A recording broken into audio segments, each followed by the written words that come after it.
Hello, everybody. Welcome to London Vegans. We'll have our online meetings most on last Wednesdays of the month, and I'm glad you're able to join us today. For those watching on YouTube, this recording. We London Vegans has been going for 40 years, and we generally have speaker evenings. We have some walks, restaurant trips as well. So I do hope you can join us for some of those. There'll be a link down below if you're watching on the video. It's my pleasure to introduce our guest speaker for this evening, and his name is Jamie Woodhouse. He's also a member of the London Vegans group. He's going to talk about Sentientism worldview, why worldviews matter for veganism. This is an area which I'm not too familiar with, so I'm hoping that Jamie's going to be able to explain more about that. And any questions you have, please do save them for the end. I appreciate it. You can send either questions in the chat box or I'll ask people just to raise their hands and ask the question at the end. So without further ado, let me hand over to Jamie. Thank you for joining us, Jamie. Thank you. It's such a pleasure, Brian. Thanks very much for giving me the space and time, and thanks everybody for sharing a little bit of your sunny evening with us. Yeah, I'm Jamie Woodhouse, and as Brian set out, I'm going to talk a little bit about why I think worldviews matter, specifically the sentientism worldview, why it's relevant to veganism. I'm going to introduce some of the ways I bring this into the classroom because I spend a lot of my time working with schools, with religious education teachers, and with philosophy teachers, bringing these ideas into the classroom. I want to talk about some of the ways this worldview might actually stretch and challenge even us vegans. And I want to wrap up with some thoughts about how different sorts of worldviews can relate to veganism and animal ethics more broadly. So I'll take you through that sort of story. As Brian says, if you've got questions or comments, I'd love to chat through things towards the end. But if there's anything that doesn't make sense as I go through, don't hesitate to put your hand up and ask if we're getting stuck. So a good place to start is probably how to say the word sentientism because it is a bit of a mouthful. Many of you are probably already familiar with the word sentient, which comes from the Latin sentire, which just means to feel. And a sentient being is any being that can experience things, has interests, can feel good or bad things, can suffer, can flourish, can feel pain, right? So, but the easiest way to say the word sentientism is literally just to say the word sentient, take a little bit of a breath and just add ism on the end. And after a bit of practice, it'll run through together. And Margaret, for those in the States, some people like to run it together with sentientism, but I prefer to stick with the hard T. So even though it does add more syllables, so that's the worldview. Um, a good place to start is maybe what is a worldview, because I think a lot of people won't be familiar with the terminology of a worldview. So a good place to start when we're explaining what worldviews are is probably just to give you some examples. So, for most people, a worldview is a religious worldview. So, you might think of Christianity or Buddhism or Islam or Zoroastrianism or Judaism as a worldview. But there are non religious types of worldviews as well. And some people might have heard of humanism as an example of a non religious worldview. And sentientism, the worldview I'm going to talk mostly about today, is just another example of a worldview that someone might choose. And I think worldviews are deeply important because they're our all encompassing view of the world. That's why it's a world view. If you keep asking why about either your belief or your values, and you keep digging deeper and deeper and thinking, well, why do I believe that? Or why do I feel that's right or wrong? Worldviews are often right at the bottom, they're the root, if you like. And they're often ways of asking and answering the deepest questions that we might want to ask. Questions like what's true and how to work it out, which in philosophical terms is called epistemology. What matters, the moral foundations, what do right and wrong, good and bad even mean? And critically, the question of who matters, who gets included in our morality, who should we consider, who should we care about, who should have rights? And those worldviews, as I've explained already, can be religious or non religious. But I think all of those ways of thinking, whether it's Christianity or humanism or something else, are trying to answer those deep questions. How do we understand the nature of this world and how do we lead a good life? I think they're important because they underpin every decision that we ever take and underpin every belief we have. And that can be for good or ill. I think because of that, they're relevant to every problem and every opportunity we face. You could argue that all of the human caused problems in the world are either caused because we make a moral mistake, we've excluded someone we shouldn't be excluding, or we're discriminating against someone we shouldn't be discriminating against, or we've made a factual mistake. We might be good, decent, compassionate people, but we're just wrong about the world, right? So in a way, a good worldview helps us avoid those two types of mistakes. It makes it less likely we'll make moral mistakes, we'll exclude beings or people that we shouldn't be excluding, and it makes it less likely we'll make factual mistakes and we'll get things wrong about the world. Um, so that's why I think worldviews are important, but they're often neglected because the question at the bottom, where did you get yours? Most people will answer that by saying, well, actually, I got it from my parents or the society I grew up in as a child.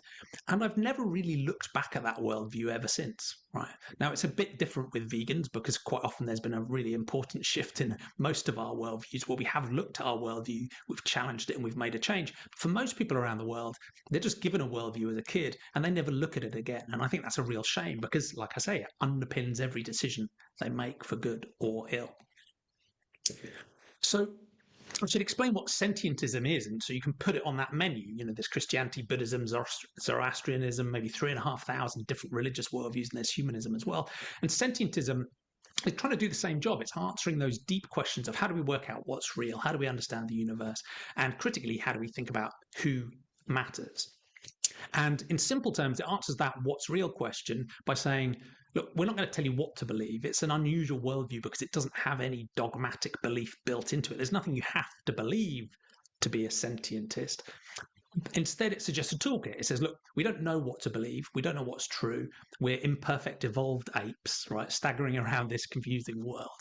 But what we can do is use evidence and reason as a toolkit with humility, open-mindedness, critical thinking to make a good faith, honest approach of understanding the world. And you might set that against an approach that uses maybe a dogmatic approach or a revelation-based approach, or maybe a purely faith-based approach. So it's more a broadly scientific but open approach to understanding the world. And then on the moral side, the most important question it addresses is one that's often neglected in moral philosophy, because if you read a lot of moral philosophy, they just sort of assume that only humans matter and then carry on to talk about rights and virtue and utilitarianism or whatever else they want to talk about. But they've never really examined that question of who should matter, that question of moral scope. And sentientism there insists we should have compassion or moral consideration, at least for all sentient beings, any being that can feel, that can experience, that has their own perspective, that can suffer, that can flourish. So in a sentence, that's evidence, reason, and compassion for all sentient beings. It's pluralistic, so it's very open-minded about what you believe, what you build on top of that baseline. It's open-minded about all sorts of difficult moral challenges and trade-offs, but it tries to set that baseline that we could maybe all build on. And the journey I explain on the right-hand side for the average person on the street might be, I'm pretty sure I'm sentient. I can feel things now. If I pinch the back of my hand, I feel a mild irritation and pain. So I can experience. If I use evidence and reason, I can look around me and I'm pretty sure that many other beings are sentient too. You all might just be hallucinations on a Zoom screen, but I've got enough evidence to, be pretty confident that you're sentient beings. But I can, extend that out way beyond the human species to recognize that other animals are sentient too. And I experience suffering is bad and flourishing is good. That's almost what those words mean. And again, based on evidence and reasoning, I'm pretty confident that other sentient beings feel the same thing.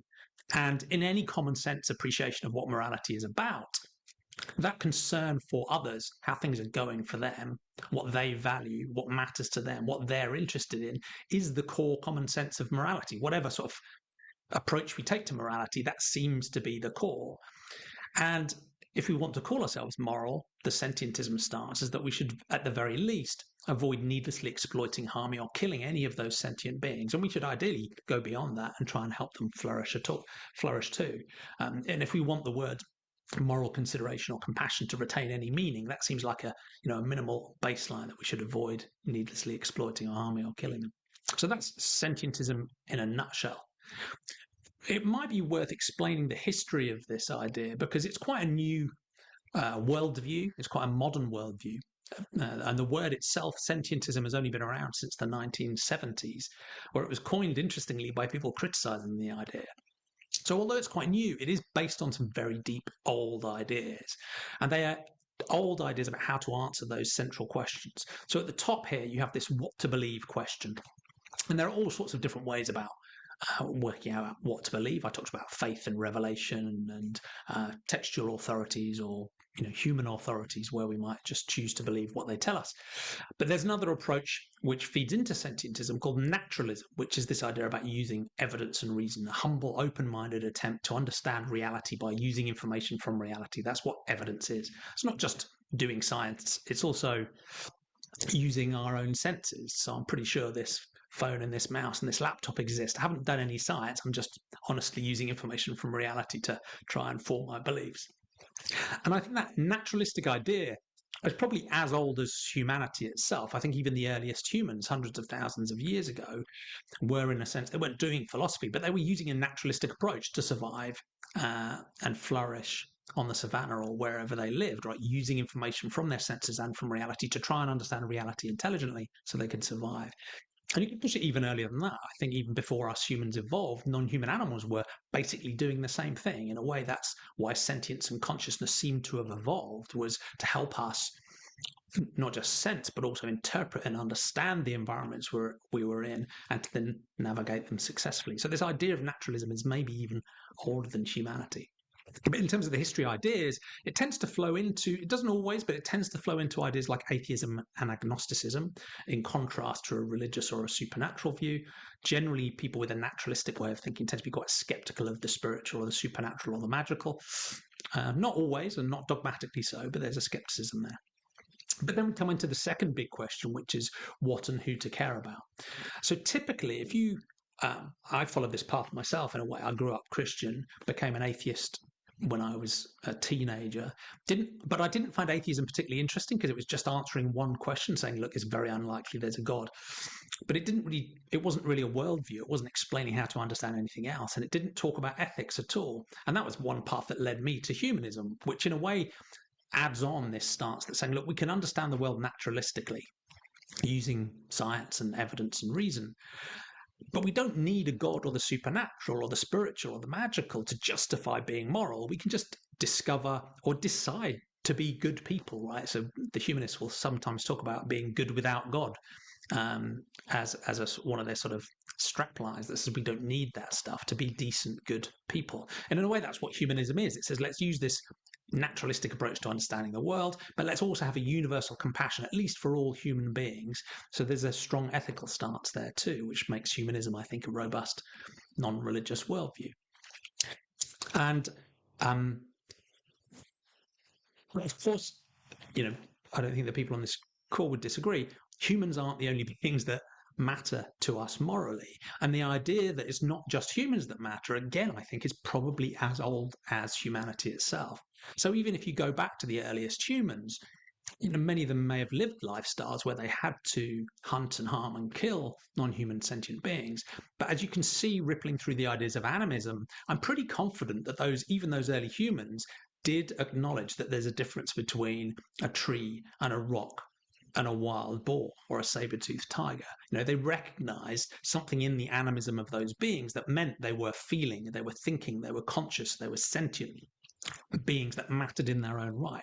And it's hard to interpret the early archaeological discoveries around cave drawings, but there aren't that many pictures of humans, but there are lots of animals. And the way they're depicted does seem to recognize that sort of animism, that agency, that sentience of those animals. So I don't know, but I'd imagine even the earliest humans, in the same way as a young child today, will intuitively understand the sentience of a pig or a chicken or a puppy. I think the earliest humans did too.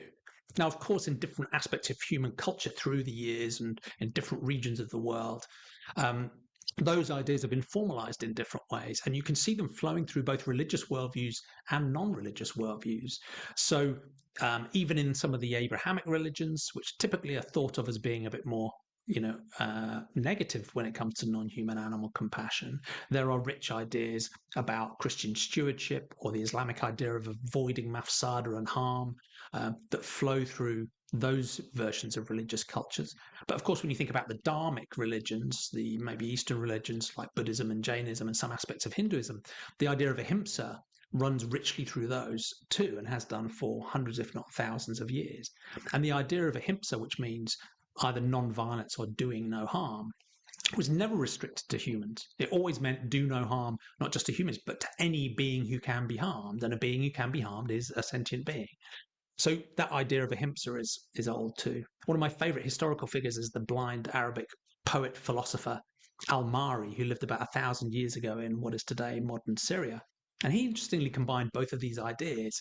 He was quite skeptical about religion and seemed to have quite a naturalistic way of understanding the world. But he was also a practical vegan long before the word vegan even existed. So he wrote poetry and letters explaining why it was wrong to essentially consume any animal derived product, not just because of the harm it might do, but because of the exploitation it might do. So he's a sort of fascinating example of how old some of these ideas are. Many of us, in the popular culture, you tend to zero in on the establishment of the vegan society and, some of the people like Watson and then the people more recently than that, Tom Reagan and Singer and so on, that sort of crystallized it. But that's not where veganism or animal rights or animal ethics started. It's a much deeper, older idea that's run through many different cultures. Then you can see that what I've called here sentiocentrism or sentientism here, which clarified this idea of focusing on sentience as the reason why we care about other humans, but the reason we care about other animals too. So Bridget Brophy, the Godloviches, and of course, yes, Ryder and Singer and Tom Reagan and then the modern veganism movement.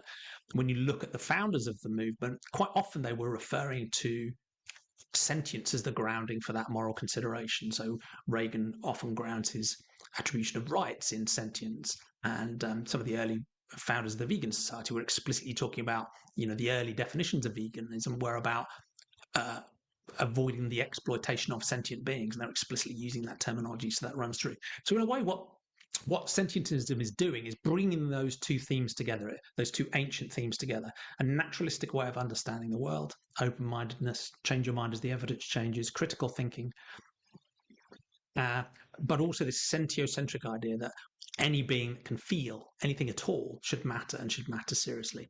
And then on the right, you can get into some weird sci-fi stuff too, because once you've said, well, the reason we care about other humans isn't because they're human, it's because they're sentient, and that means we have to care about non-human animals because they're sentient too, you can start asking, well, if we're focused now on sentience and not just on animals, could there be sentient non-animals, artificial intelligences or some sort of alien species that maybe we should ultimately care about too if we create them or encounter them? So hopefully that gives you a sense of the history of some of those ideas. Now, what I thought I might do here, and again, if you've got a question at this point, feel free to chip in, but what I was going to do next was explain how I bring this into the classroom. Because I've been working in the UK religious education community, but also people who teach philosophy, to bring sentientism into the classroom as an alternative worldview. So there are quite a few different religious education teachers around the country today who are now teaching, here's Christianity, here's Judaism, here's humanism, and here's sentientism as an alternative worldview. And it's about the only place in the curricula where you'll ever get to explore animal ethics. So it's been a really interesting exercise of bringing these ideas into the classroom. So I thought I'd show you how I explain these ideas to religious education teachers, but also some of the materials I use in the classroom, if that's interesting to go through now, just to bring the worldview to life, if that makes sense. Okay, let's give it a go. So sometimes the context I will share with religious education teachers starts by explaining non-religious worldviews, because sentientism is a non-religious worldview. I think you could still get to a religious conclusion from it, but generally it's framed as a non-religious worldview. And about half of the people in the UK say they have no religion as their worldview. It doesn't mean they're atheists, it doesn't mean they're humanists, it doesn't mean they're sentientists, but they say they don't have a religion. So it's really interesting, if you're a religious education teacher, to recognize that and to talk openly and engage with your classes about, what do these people believe? What are their worldviews? It's a whole new space that goes way beyond the traditional scope of religious education. And to put it in context, these are some of the themes that I find from my own work in schools. And I think it leads into what young people are looking for in a worldview. Quite often, young people today they're a bit frustrated with the worldviews that were given by their parents or their teachers in their schools, and they are looking for something new. So there's quite an interesting opportunity here to talk about worldviews like sentientism. They're deeply concerned with ideas of discrimination, diversity, and identity. And in a way, sentientism gives you a positive way of rejecting all of the discriminations, including speciesism. They're deeply concerned with environment and climate, and a sentientist way of thinking helps you address that in a holistic way, because we don't just care about the environment because of its impact on the humans, we care about the environment because of its impact on all the sentient beings. They're concerned with misinformation, disinformation, and conspiracism. Us adults, we see this as a deep problem, fake news and all of the problems that come with it. But young people are swimming in this stuff day to day, so they are really interested in these deep questions about what's true, who should I trust, how should I understand the world, that can be very difficult for them to navigate. Animal ethics and veganism is in the zeitgeist with the young people already. We're always struggling to bring it more to the fore and to normalize it and to help people understand what veganism is. But young people are much more aware of it than I certainly was as a kid growing up. And many of them have a direct connection with non-human animal ethics through their own companion animals in their homes or through other issues they see online or through the wider experience. So it's a really fresh question to bring in that, again, traditional religious education often completely neglects. Then there's the sci-fi stuff, artificial intelligence and technology. When I go into classrooms these days, most of the kids have heard the word sentience already, but they haven't heard it with respect to animals. They've heard it with respect to, could AI be sentient?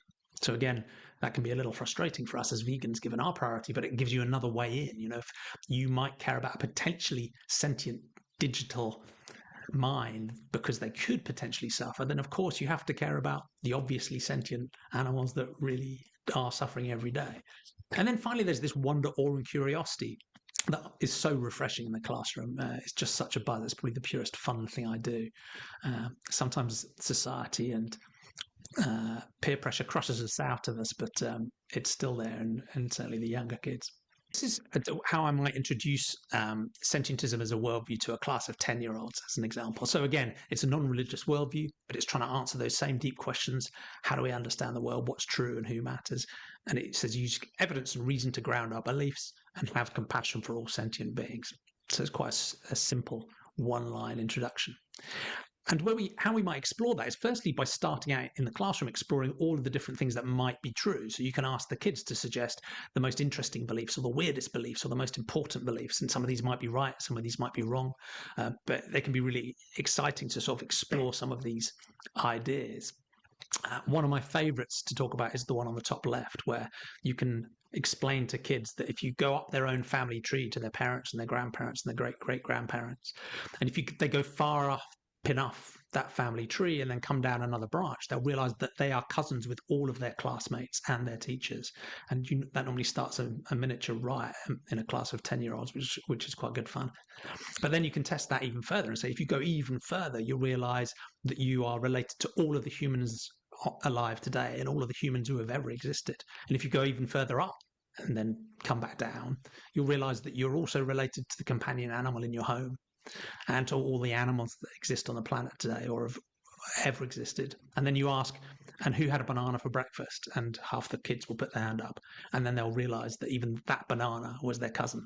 But you can have quite an interesting conversation where you can link from the awe and wonder of a scientific understanding of the world, that a question like that might explode in your brain, through to the ethics, because you can then reassure them that it's okay to eat your cousin the banana because they're not a sentient being. Whereas we can come back to the ethics of eating sentient beings later. So this is just exploring all the different things that are true. Some of these might be trivial or silly. Some of them are really important. People base their lives and their decisions around these truths. And then we explore in the classroom, okay, but why would you believe these things? And what are good or bad reasons for believing these things? So again, in the classroom, you can do this in a very common sense way. Why would you believe something, and what's a good reason? Is someone on the internet said so? Is it some random YouTuber or someone on TikTok? Is it something I dreamed? Is it something I want to believe? Is it in a textbook? Is it in a religious text? What do you think about these reasons? Are they good or bad reasons for believing? And again, in formal philosophical terms, this is epistemology. It's not about what you believe, but it's why you believe and who you trust. And what we'll quite often do when we've workshopped this with kids is to frame these two patterns of thinking. And they're quite stereotypical, if you like. They may be quite extreme. But on the left is a very dogmatic way of thinking. I'm always right. I don't want to know more. My mind is closed. This is 100% true. I believe whatever they say. Nothing will ever change my mind, right? I'm 100% sure, right? So that's a more dogmatic, closed pattern of thinking that is impervious to reason and evidence, right? Whatever reason or evidence you give someone who's stuck in that pattern, they're unlikely to change their minds. And sentientism says that's probably not the best way of understanding the world. If you don't use evidence from the world, you're probably not going to understand it well. So on the right-hand side, there's a different pattern of thinking: being curious, asking why, asking how, being comfortable saying I don't know or I'm not sure, and then being curious and wanting to find out. Being open to different sources of reasoning, different sources of evidence, but being skeptical in a consistent way about all of them, and being comfortable changing your mind as the evidence changes. So that's a very different pattern that sentientism is suggesting that we use when we're thinking about using evidence and reason to make an honest, good faith attempt to understand the world. So the idea in the middle here is that, we're asking questions and we're looking at the evidence and we're thinking carefully and we're ready to change our minds. But we never stop doing those things. We don't just work through that once, come to a conclusion, and then fix it. Our lives should be a never-ending journey of learning and questioning and doubt and open-minded inquiry, right? So that's the pattern that sentientism is suggesting is the best way to get a decent understanding of the world. And we're always going to be wrong about some things to some degree, right? But that's part of the point, is to recognize that fact, be humble, and just keep being curious and trying to find out more. And that sounds easy and it sounds straightforward, but when it clashes with the belief you really want to hold on to that actually isn't well supported by the evidence, it can get emotionally tough, right? People don't want to give up beliefs that are deeply held. So it's a challenging thing to work through. Then we come on to the ethics question, and this will be familiar ground for many of the people on this call. And I will often start with this picture. So that is Luna, our rescue puppy, on the left-hand side. The right-hand side is just a generic internet baby that I have no direct relationship to. But you can ask these basic questions, and this is one of the things I find fascinating. You can cover the whole of moral philosophy with a group of 9-year-olds by asking these questions, right? And you start at the top left. We've explained sentience and what sentience is. Are they sentient? Do you think these beings can feel things? Do they matter? Should they matter if they're sentient? Should their feelings matter? What is it like to be them? That empathic challenge of always imperfectly imagining what it's like to be the other. What sort of good things do they feel? What bad things do they feel? What do they want and what don't they want? And then through to the ethical imperatives and the ethical questions. Should we help them? Should we hurt or kill them? Should we pay others to hurt or kill them? And then, are they a who or a what? Should we refer to them as it or them or he or she? Are they someone or something? Should they have names or numbers? Should they be owned or bought or sold? Or are they autonomous beings in their own right?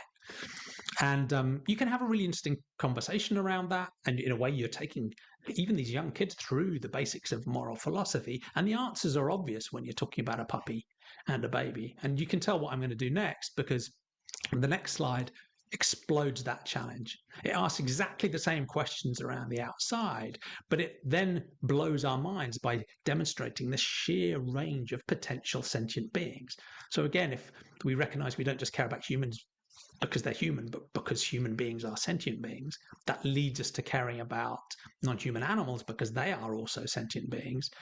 If we care genuinely about sentient beings and we want to be consistent and coherent about that, we have to care about them all. And that is properly mind-blowing. It's even mind-blowing for many of us as vegans, because it's not just all of the different humans.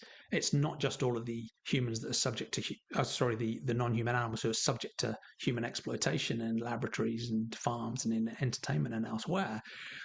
It's all of the others too. It's all of the wild animals, and the numbers of wild sentient beings out there is so large, no one even knows how many there are. The estimates are maybe a quintillion or a sextillion sentient beings living in the wild. They dwarf even the numbers of animals living under human control and domination. So this is mind-blowing, right? And this is really interesting to explore with kids too, because you can ask the same questions. Are they sentient? Do they matter? What's it like to be them? What do they feel? What do they want? Should we help them? Should we hurt them? Are they objects? Should they be given numbers? Should they be owned, bought, and sold? Should they be exploited? And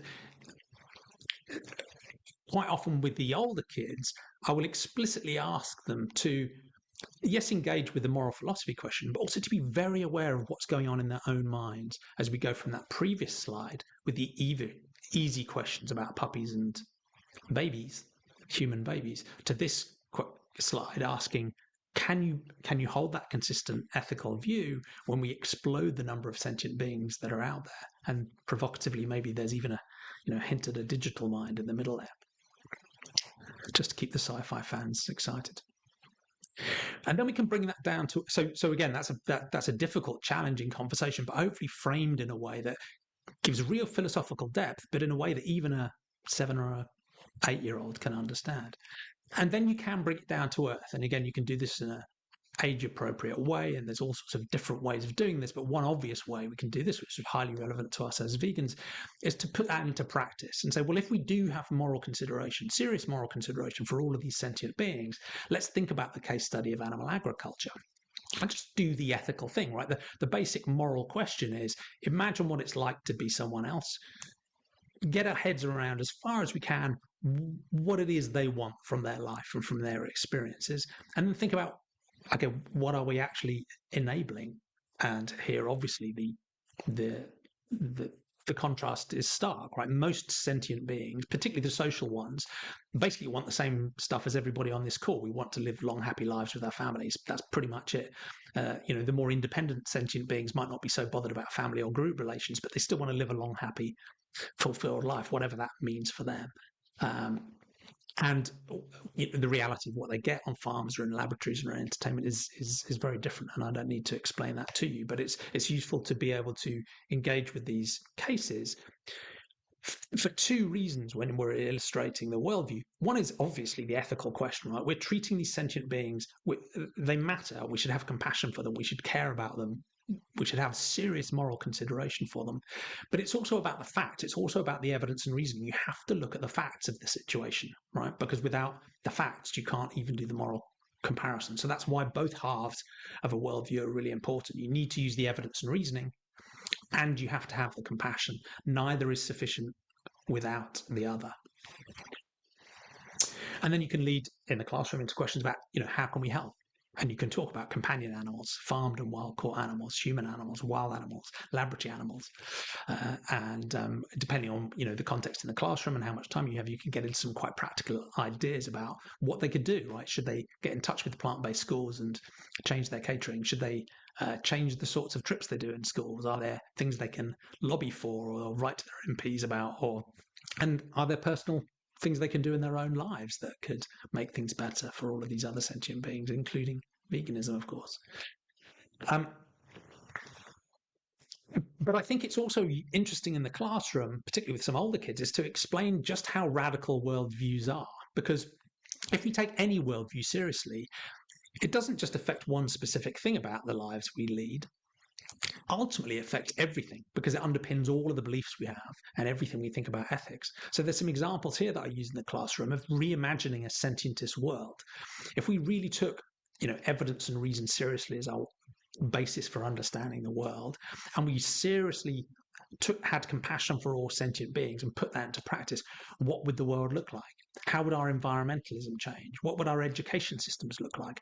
There's obvious implications for our agriculture, a transition to a plant-based agriculture, that one that excludes all exploitation of sentient beings is sort of obvious, right? But there's so much more here that goes beyond what people traditionally think of as the vegan imperative.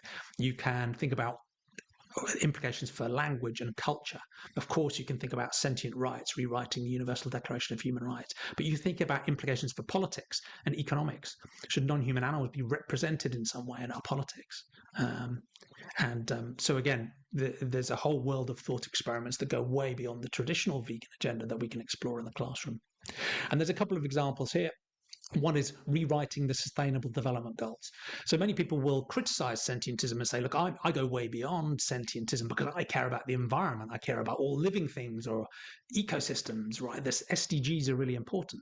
But when you scratch the surface on many environmental views and the SDGs themselves, it becomes very clear that most of the concern is really about human stuff, right? We care about the environment because we want a comfortable temperature range and reliable weather, or we want ecosystem services that enable us to live happily, or we want pretty nature to walk through, right? We're not really concerned about the environment for its own sake. It's just yet more anthropocentrism, right? We care about the environment because of humans. So a sentientist approach is, well, instead of caring about the environment just because of humans, we should care about the environment because of all the sentient beings, including the ones in labs and in farms, but including those living in the wild. So it's a really interesting experiment to rewrite the SDGs as if they were for the benefit of all sentient beings, not just humans. An obvious example, and I've actually had a go at drafting this, is to take the Universal Declaration of Human Rights and say, well, why just humans, right? Ultimately, human rights are grounded in sentience, so why shouldn't all sentient beings have rights too? And it's quite an interesting thought experiment to work through the Universal Declaration of Human Rights and to update it for sentience, for all sentient beings. And it's remarkable how little you need to change, right? Because so many of our most foundational, most important, most deeply evolved human interests are actually shared very broadly across the animal family kingdom too. So, of course, there's some tweaks you need to make here and there, but actually quite a lot of this works better than you might think. And again, we can dig into that later if you have some time. And there's resources on the website if you're interested. But I thought I'd wrap up with some thoughts about what it can mean for activism, particularly vegan activism, but other types of activism as well.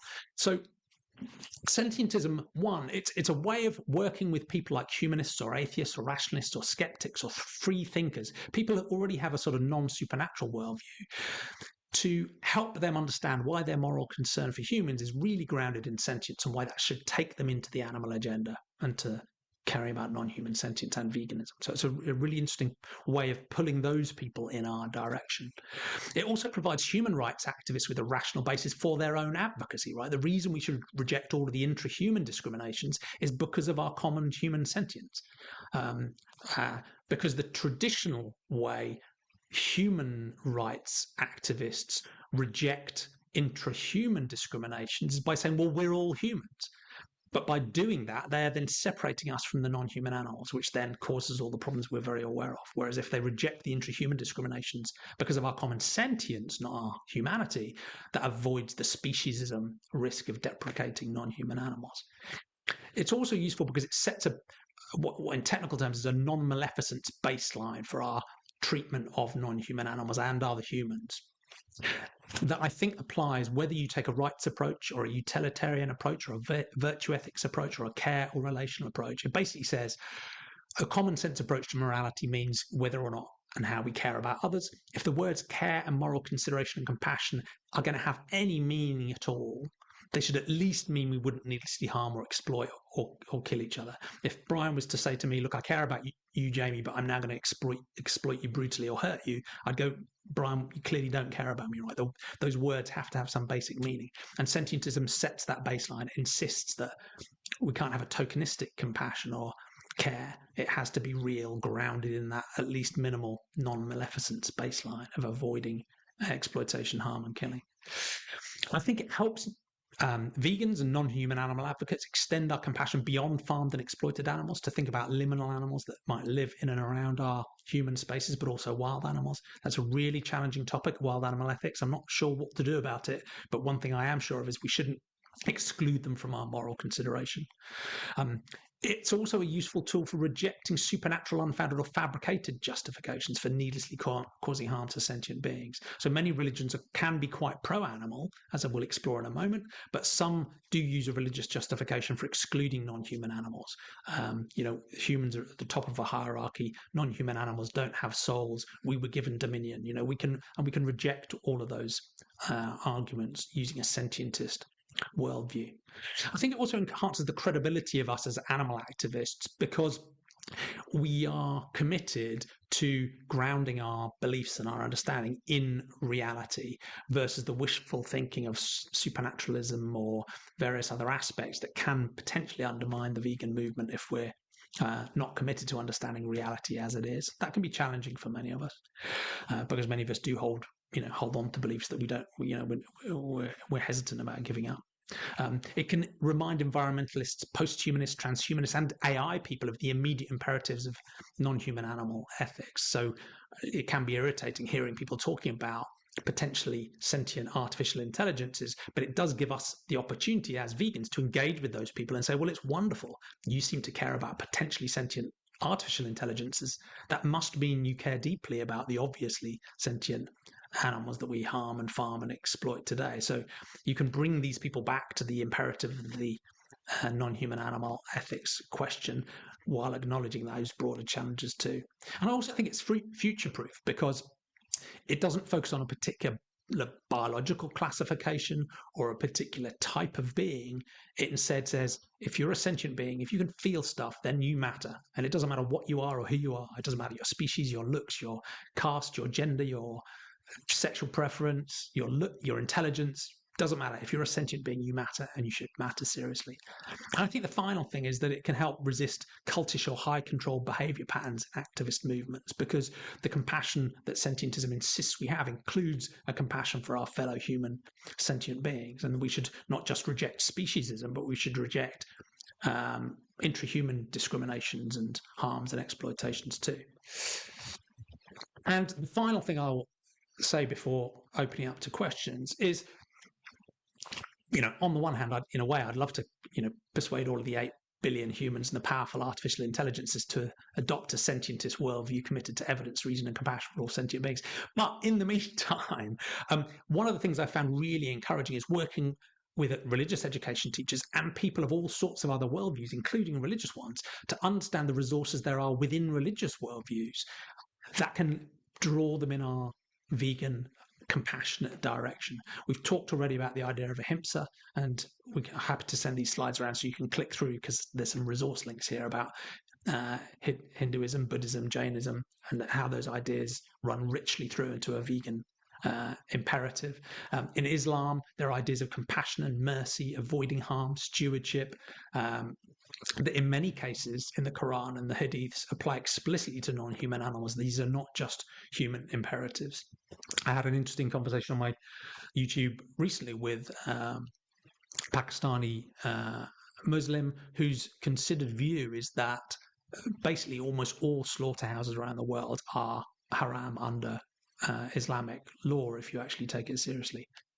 In Christianity and Judaism, again, the Abrahamic religions are typically thought of as a bit more negative about non-human animals, but that doesn't have to be the case. So the Garden of Eden was vegan. The Isaiah prophecies include not just no slaughterhouses or an end to human exploitation, but they also talk about an end to wild animal suffering. The lion will lay down with the lamb. So they have quite a radical vision of God's view of how humans and non-human sentient beings should live happily together.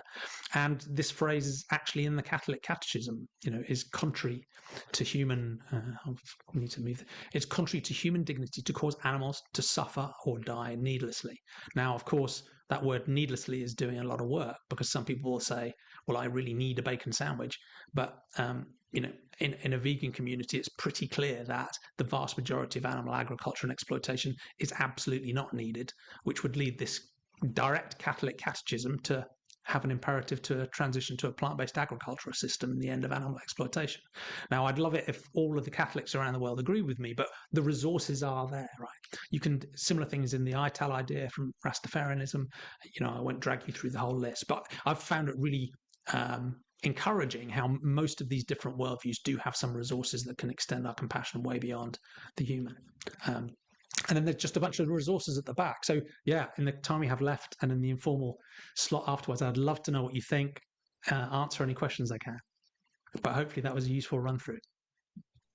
Thank you very much, Jamie. And we can put links to some of the main ones for those watching the video afterwards. We can add a link in there on the video. If you want, just going to stop the showing just for a moment. One question that came in, just to clarify, when you're giving this presentation to schools, what age group? And secondly, is it part of the curriculum? So the age range so far has been from 5 years old to 18 years old, and I've done workshops at universities as well. And it is generally part of the religious education curriculum. In Wales, it's called Religion, Values and Ethics. In Scotland, it's often called Religion, Morality and Ethics. So people mess around with the term, but it's generally part of the religious education community. But one of the interesting things about religious education in the UK is that there is no national curriculum. Yeah. So each local authority has their own committee that sets a local curriculum. There's some guidance, but it's pretty loose. But basically, different local authorities and then different schools can sort of choose within that framework what they want to cover. So the Religious Education Council of England and Wales has referenced Sentientism as an example, non-religious worldview. Quite a lot of the magazines and the publications and the professional groups for RE teachers talk about Sentientism. But there's no specific worldview sort of encoded into the national curriculum. But they are thinking about developing one at the moment. Right. And presumably you contact the schools to give and offer this presentation to them. Is that correct? Yeah, I've mostly worked through an organisation called RE Hubs. So because the religious education world is quite fragmented across the UK, there's a few organisations that try and help RE teachers do their work. And one of those is called RE Hubs. And they have a regional structure where they bring communities of RE teachers together. They do professional development for them. They run conferences and courses. But they also have a database of places of worship and school speakers.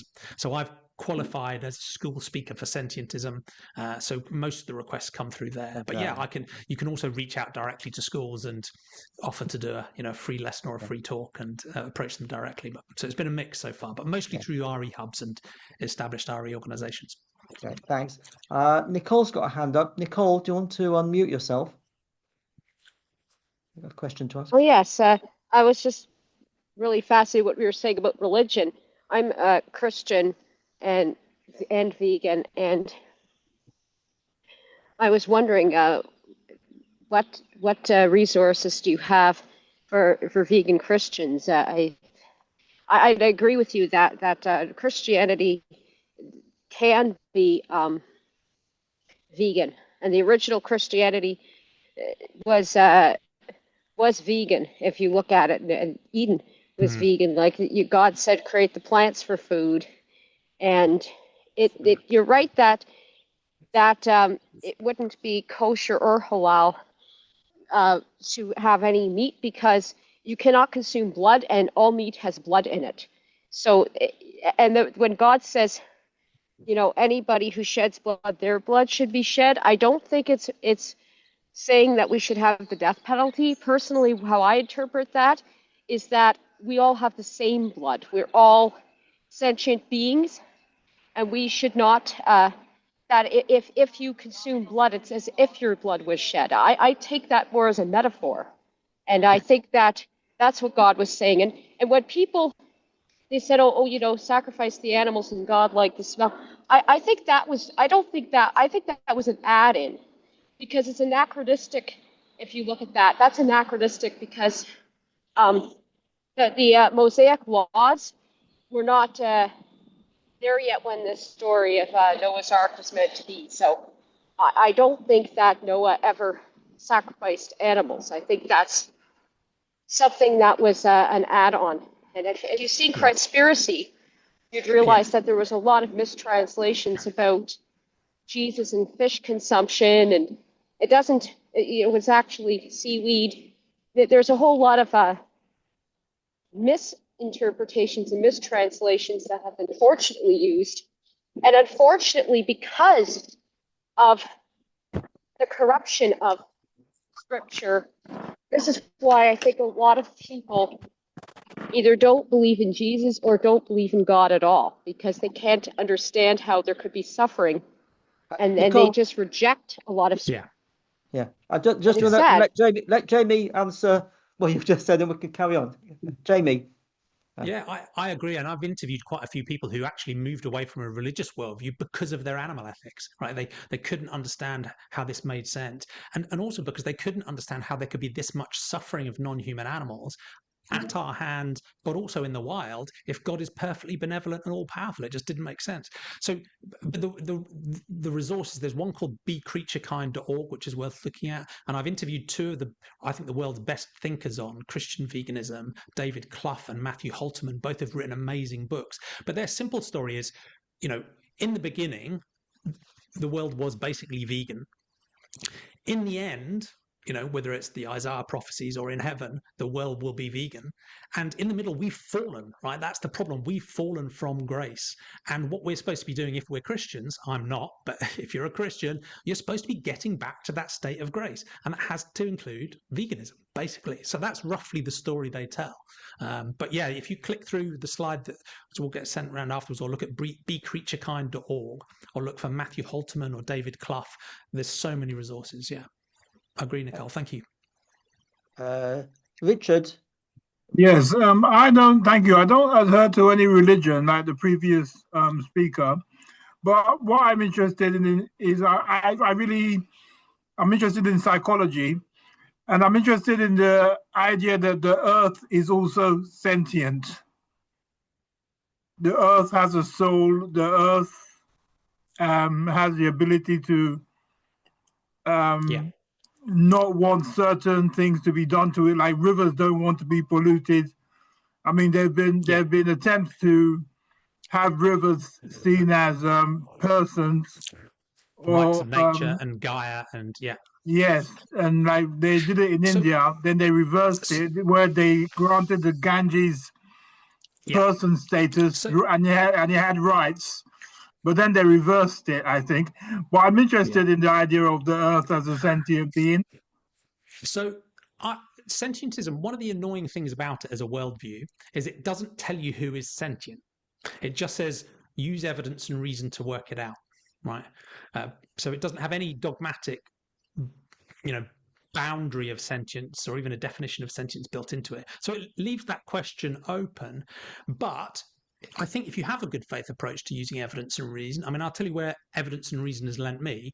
It's led me to a sense that sentience and consciousness evolved probably in the Precambrian amongst simple animals as a way of sensing their own, how am I doing now, right? Am I doing well? Am I doing badly? And for navigating the environment, should I go this way or that way? Should I go away from a threat and towards food? I think that's where it evolved. And I think the way it operates is basically through a nervous system of some sort. You need some way of sensing the world. You need some motor control to activate it, and you need some other processing that's going on in the middle, which typically with us is going on in our brains, that feels like something. So that's my rough view of what sentience is. So that leads me to think that very roughly animals are sentient, plants are extremely unlikely to be sentient, the planet is extremely unlikely to be sentient, rivers are extremely unlikely to be sentient. So the reason I would care about the planet is because of all of the sentient beings on the planet, but I don't think the planet itself can suffer. And the reason I wouldn't pollute a river is because of the fishes that live in the river and the other, sentient beings that rely on the river. I don't think the river has the capacity to feel or experience anything at all. So that's my stance. Other people might disagree. But I think one reason why we should be cautious about attributing sentience much more broadly, and most of you, any of you who are online as a vegan will have experienced this, is the plants feel pain argument. Now, most of the time, people aren't really asking that question in good faith. They're just trying to come up for an excuse to attack veganism, right? But there is a genuine danger there, because if you care about all of the living things, and even the things that aren't living, if you care about rocks and rivers and trees and planets and every single blade of grass, as much as you care about all the sentient animals, then you care about everything in a way that flattens. It's almost like everything matters, so nothing does. If you genuinely think that taking an antibiotic is essentially conducting some awful mass murder because of all the bacteria you're killing, or if you think mowing the lawn is mass murder because of all the blades of grass you're killing, you can understand how all of a sudden our focus on the very obviously sentient animals in our farms starts to look a bit wobbly in that context. So that's why I'm very nervous about either going beyond sentience when we're working out who matters, and that's why I'm also nervous about saying rocks, rivers, trees, or the planet might be sentient, because I've so far seen no good evidence that they are, which is why I tend to focus on human and non-human animals. Thank you. John, you got your hand up. Yes, hello. Yes, I was going to ask, would it be a good idea to get more, in a way of getting more general acceptance amongst the general population, if you said that all animals are sentient, but humans are more sentient than most animals, or all animals? Because it doesn't need to be they either all have or all haven't. there can be grades of it. What would you think of putting that idea forward? Yeah, some people take that approach. It's another thing that sentientism is quite open-minded about, because what it tries to do is set the baseline. So it says if any entity is sentient, they matter, and they matter seriously, such as we should not exploit, harm, or kill them, at least without a really robust justification. So it focuses more on that baseline than working out whether there are different degrees of sentience between different types of sentient beings. So some people will try for something that's more egalitarian. They will say, look, every sentient being should matter exactly the same. So the mosquito on my child's arm matters as much as my child, right?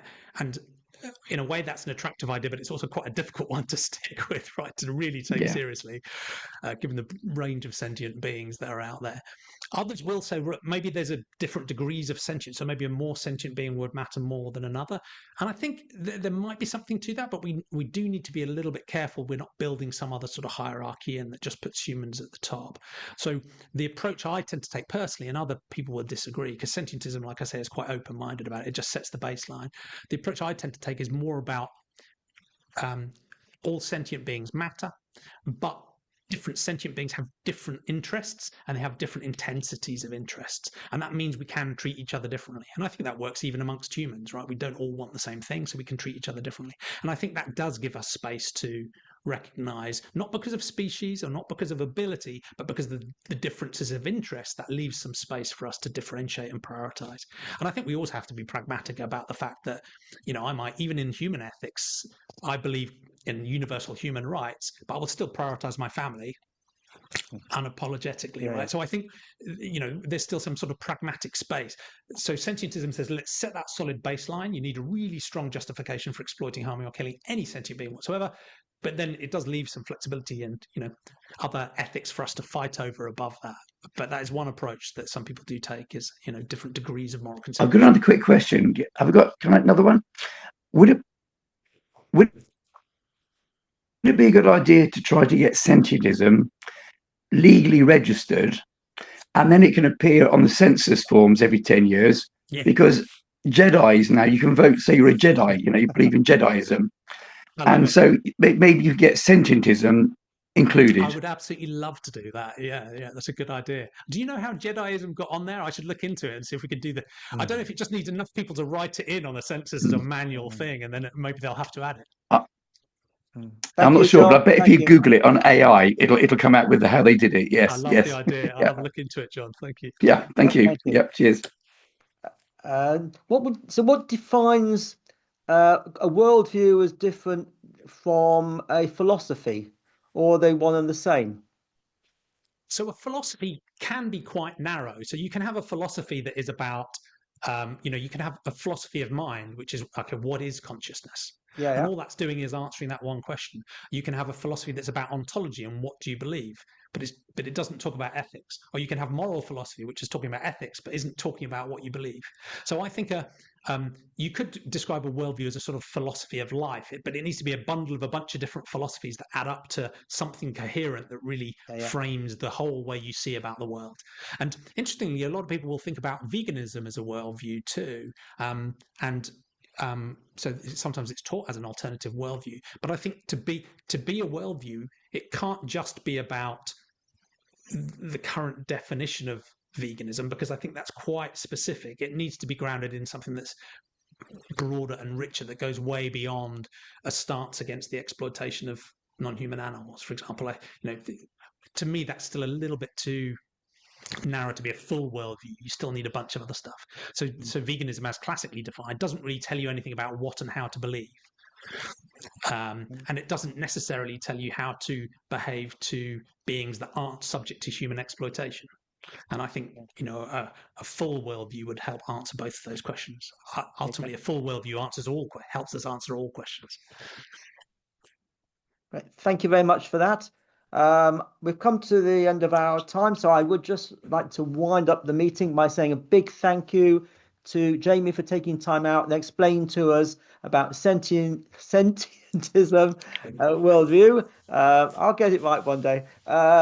And there's a lot of information to unpack there. Yeah, please do watch the video again, get more information. And like I said, there'll be some links on the video I'll put underneath the video to get information about from Jamie's website. So please do have a look at that. Just say a big thank you, Jamie, for speaking to us. Thank you so much. It's been a real pleasure. Brilliant questions as well. And I'd love to continue the conversation. So just reach out. I'm at Sentientism on basically all the social media, or come to the website. But I'd love to continue the conversation, and let me know if there's any way I can help. Thank you. Thank you, Jamie. Thank you. Thank you.